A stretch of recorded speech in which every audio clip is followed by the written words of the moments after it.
NEET NEET देश में डॉक्टरी की पढ़ाई में दाखिला दिलाने वाला सबसे शुरुआती और सबसे बड़ा एग्जाम। नीट इन दिनों विवादों का 22 बना हुआ है। लोकसभा चुनाव 2024 के नतीजों के साथ 4 जून को ही नीट के भी नतीजे आए और नतीजों के आने के साथ ही आ गए ढेर सारे विवाद टॉपर्स को लेकर, विवाद कंपनसेटरी या कहें ग्रेस मार्क्स को लेकर। इनमें सबसे बड़ा मुद्दा ये बना कि 67 बच्चों को 720 में पूरे 720 अंक मिल गए। इसके अलावा कई बच्चों को 718, 719 मार्क्स भी मिले हैं। देश भर में इन बातों को लेकर जमकर हंगामा चल रहा है। कई जगह प्रोटेस्ट हो रहे हैं। जिस वक्त हम ये वीडियो रिकॉर्ड कर रहे हैं तब भी भोपाल में स्टूडेंट्स का एक समूह है जो नीट रिजल्ट्स के खिलाफ प्रोटेस्ट कर रहा है।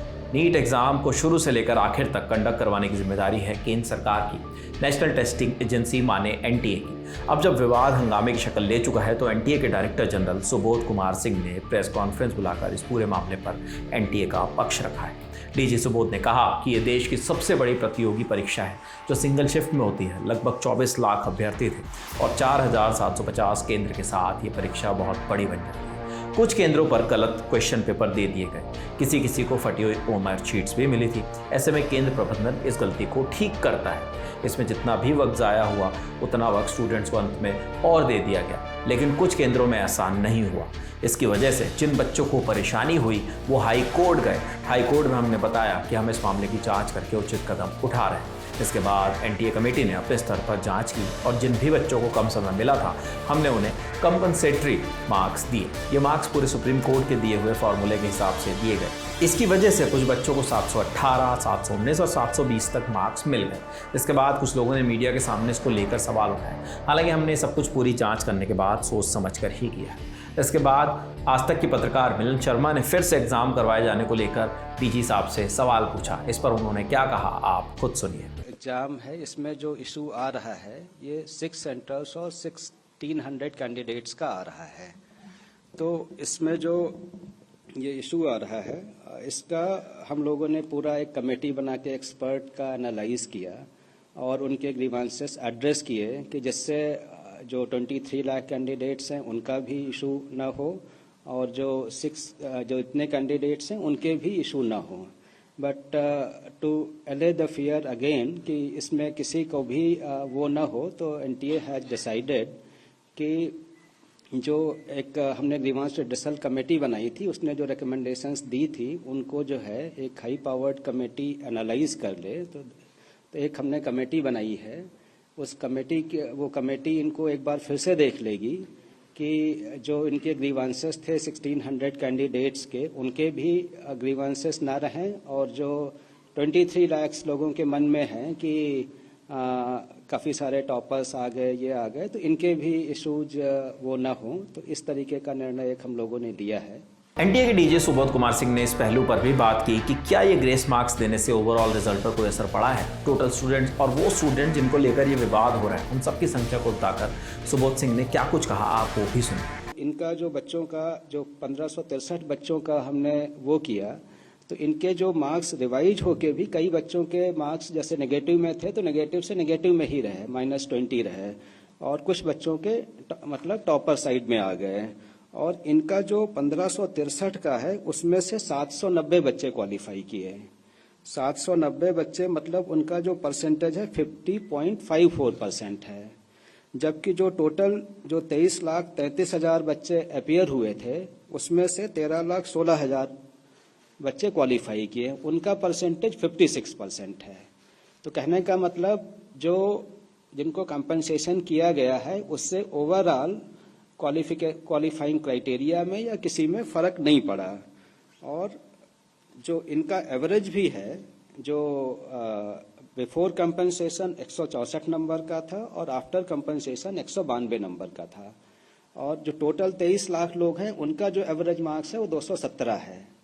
तो कहने का मतलब इनका जो कंपनसेशन के बाद भी एवरेज मार्क्स कम रहता है। अब इशू ये आता है कि केवल एक सेंटर पे इतना क्यों आया। तो उस सेंटर को भी हमने एनालाइज किया, उसका जो एवरेज मार्क्स थे वो 235 थे, मतलब जो 23 लाख बच्चों का एवरेज है उससे उनका ज़्यादा था। तो कहने का मतलब रिलेटिवली दी स्टूडेंट्स वहाँ पे बेटर थे, जो मतलब हाई स्कोर कर सकते थे, और हाई स्कोर जिन्होंने बिना कंपनसेशन के भी किया। जब से एनटीए रिजल्ट्स को लेकर विवाद शुरू है तब से ही ये सवाल उठाए जा रहे हैं कि ग्रेस मार्क्स देने की ये मेथोडोलॉजी आखिर थी क्या, किस तरह से निर्णय लिया गया कि किस बच्चे को ग्रेस के तौर पर कितने मार्क्स दिए जाने चाहिए। प्रेस कॉन्फ्रेंस में भी ये सवाल टीजी सुबोध सिंह से पूछा गया। इसके अलावा ये भी पूछा गया कि क्या एनटीए फिर से रिजल्ट डिक्लेयर करेगा। इस पर उन्होंने क्या कहा, आप ये बात भी जरूर सुनें। अलग उस पर उनकी जो आंसरिंग एफिशिएंसी है ये है, तो इसका जो है सबका एक अलग अलग वो है, इसका सिस्टम जो है जो कोर्ट के ऑर्डर्स में है कि मतलब उसकी आंसरिंग एफिशिएंसी कितनी है, ये कितना है, तो सबका जो ग्रेस मार्क्स है वो अलग होता है। पैटर्न एक है, पैटर्न मतलब टाइम लॉस का है, कॉन्सेप्ट टाइम लॉस का है, तो उसके आधार पे बनाया गया। और फिर जैसे मैंने बताया कि इसके लिए जो है इसको फिर से एक रिविजिट करने के लिए हमने एक कमेटी बनाई है जो पूरा इसको देखेगी कि जो ग्रीवांस रिड्रेसल कमेटी ने जो रिकमेंडेशंस दी थी उसके बेसिस पे एक बार फिर से उसको जो है पूरा एग्जामिन करेगी। इशू जो है केवल 1600 लोगों का है। ये 23 लाख जो बच्चे अपीयर हुए थे, 24 लाख में से 23 लाख बच्चे जो कुछ अपीयर हुए थे, इसमें से केवल 1600 बच्चों का इशू है। 4750 सेंटर के बजाय ये 6 सेंटर का इशू है। तो हम इसको एग्जामिन कर रहे हैं और इसको हमारी कमेटी एग्जामिन करेगी और उसके ऊपर जो रिकमेंडेशंस आएंगी उसके ऊपर फिर हम निर्णय लेंगे। इस मामले में जांच को लेकर शनिवार को मोशन कोचिंग इंस्टीट्यूट के संस्थापक नितिन विजय भी, जिन्हें एनवी सर के नाम से भी लोग जानते हैं, ज्ञापन सौंपने सुप्रीम कोर्ट पहुंचे और उन्होंने बच्चों से भी आह्वान किया कि वो वहां आएं और उनका सपोर्ट करें जिससे कि ये जंग लड़ी जा सके। आज हम सबसे पहले सुप्रीम कोर्ट गए, वहाँ पे सुप्रीम कोर्ट के जो हमारे लॉयर हैं उनसे पूरी कहानी समझी कि पीएल क्या होगी। उन्होंने बोला ट्यूसडे को वापस जो है डायरी में चढ़ा जाएगा क्योंकि कोर्ट बंद है, तो समर बेंच को उसको करा जाएगा। उम्मीद पूरी है क्योंकि मुद्दा बड़ा है कि इसको जो है एक्सेप्ट कर लिया जाएगा। उसके बाद इसकी तुरंत जो है सुनवाई करने की प्रक्रिया चालू करी जाएगी। अगले हफ्ते में सुनवाई होने की पूरे चांसेस हैं। ये सुप्रीम कोर्ट का जो आज निष्कर्ष है वो ये है। दूसरी बात, हम गए एनटी के ऑफिस, वहाँ पर हमने बोला कि हम 20,000 बच्चों की रिक्वेस्ट लेटर लेके आए हैं। तो पहले थोड़ी अभद्रता हमारे साथ जो है वहाँ के गार्ड्स ने करी, पर बहुत समझाने पर फिर उन्होंने हमको अलाउ करा कि हम किसी बड़े अधिकारी से मिले, पर उन्होंने भी कोई कमेंट करने से मना करा, पर उन्होंने हमारा रिक्वेस्ट लेटर ले लिया। हम उम्मीद करते हैं कि एनटीए इस रिक्वेस्ट लेटर को एक्सेप्ट करेगा और कुछ ना कुछ नया करेगा। पर जो आज प्रेस कॉन्फ्रेंस हुई है उसको हम बिल्कुल एक्सेप्ट नहीं करते कि सिर्फ 1563 बच्चों को ही वापस रीएवैल्यूएट करा जाएगा। बिल्कुल गलत है। जिनके साथ पहले अन्याय हुआ था उनको वापस सबको मापदंड में खरे उतरने के लिए उनको चांस देना चाहिए। और हमारी डिमांड है कि रीनीट करिए या फिर जिन सभी सेंटर्स पे गड़बड़ी हुई है उनको वापस एग्जाम के लिए बुलाया जाए।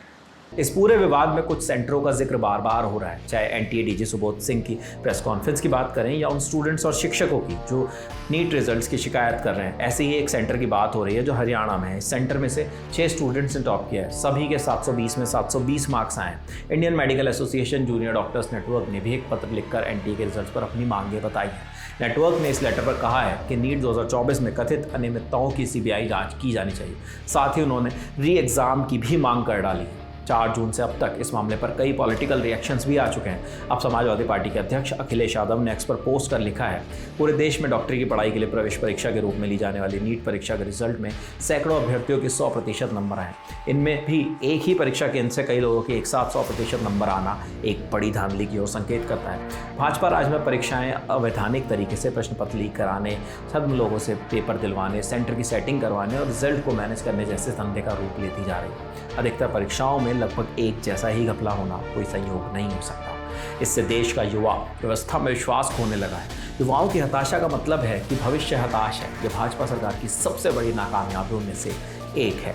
अखिलेश ने आगे ये भी लिखा, इस मामले का स्वतः संज्ञान लेते हुए माननीय न्यायालय गहन जांच करे, इसके लिए दोषी लोगों को सख्त सजा मिले, भविष्य में इस प्रकार के दोहराव की किसी भी आशंका को निर्मूल करे। आरजेडी से राज्यसभा सांसद मनोज कुमार झा ने भी इस पूरे मामले में जांच की मांग की है। अद्भुत ये चीज है कि एक केंद्र पे 6 लोगों के एक जैसे मार्क्स हों तो प्रोबेबिलिटी के भी एंगल से ये सही नहीं दिखता। और मुझे याद है कि हम में से कई लोग हमारे डीएमके के साथी लगातार इसके विरोध में आवाज उठाते रहे, लेकिन ये जो गुरूर था ना इनका, 1 नेशन 1 इलेक्शन, 1 नेशन 1 एग्जामिनेशन, ये जो वननेस के साथ, जबरदस्ती का वननेस के साथ, आज उसके नतीजे हम देख रहे हैं। और मैं समझता हूं कि इसकी पूरी जांच होनी चाहिए, गहन अनुसंधान। इस मामले से जुड़ा आगे जो भी अपडेट आएगा वो भी हम आप तक पहुंचाते रहेंगे। इस खबर पर आपकी क्या राय है हमें कमेंट बॉक्स में ज़रूर बताएं। इस स्टोरी के लिए तमाम जानकारी जुटाई है हमारे साथी शेख नावेद ने। टैलेंट टॉप देखते रहिए। शुक्रिया।